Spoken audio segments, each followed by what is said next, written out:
কাকিমা, বলো ফাতিমা। আজকে স্কুলে ঝগড়া করেছি। কেন, কি হয়েছে? তুমি তো এমন না। আমাদের স্কুলের সবাই তাদের পরিবার সহ ঈদে মিলাদুন্নবী পালন করবে। পালন করবে বলতে একটু বুঝিয়ে বলো।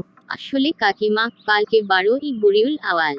আমাদের স্কুলের অনেকেই এই দিনটি উপভোগ করে, রোজা রাখে। তুমি কিছু বলনি? বলেছি কাকিমা, কিন্তু তারা আমাকে বলে আমার নাকি মহানবী হজরত মুহাম্মদ সাল্লাল্লাহু আলাইহি ওয়াসাল্লামের প্রতি ভালোবাসা নেই, এবং আমি নাকি পুরোপুরি মুসলিম হয়ে উঠতে পারিনি এখনো। আরো অনেক কিছু বলেছে। তারপরে? পরে আমি বলে দিয়েছি, আমি পুরোপুরি মুসলিম কিনা সেটা তারা বলার কে? সেই অধিকার তাদেরকেই দিয়েছে। কোন বান্দা মুসলিম আর কোন বান্দা মুসলিম না, সেটা একমাত্র আল্লাহ তাআলা ভালো জানেন। তুমি ঠিক বলেছ ফাতিমা। আসলে ঈদে মিলাদুন্নবী ভিত্তিহীন। প্রকৃত অর্থে মুসলমানদের ঈদ দুইটি, ঈদুল ফিতর এবং ঈদুল আজহা। আবার অনেকেই শুক্রবারে জুমার দিনকেও ঈদ বলে থাকে। আর এই দিনগুলোতে বিশেষ নামাজও আছে।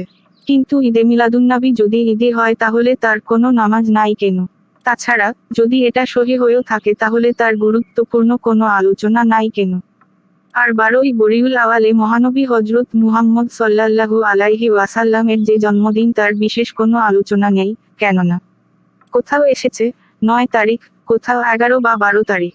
এবং 9 তারিখের পক্ষেই বেশি আলোচনা হয়েছে। যার জন্য ঠিক কবে ঈদে মিলাদুন্নবী আমরা সঠিক জানি না।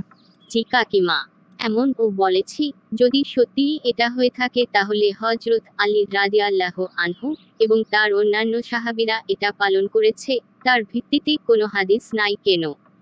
পরে কি বলেছে? আমাকে বলে আমি নাকি বিভ্রান্তি ছড়াচ্ছি।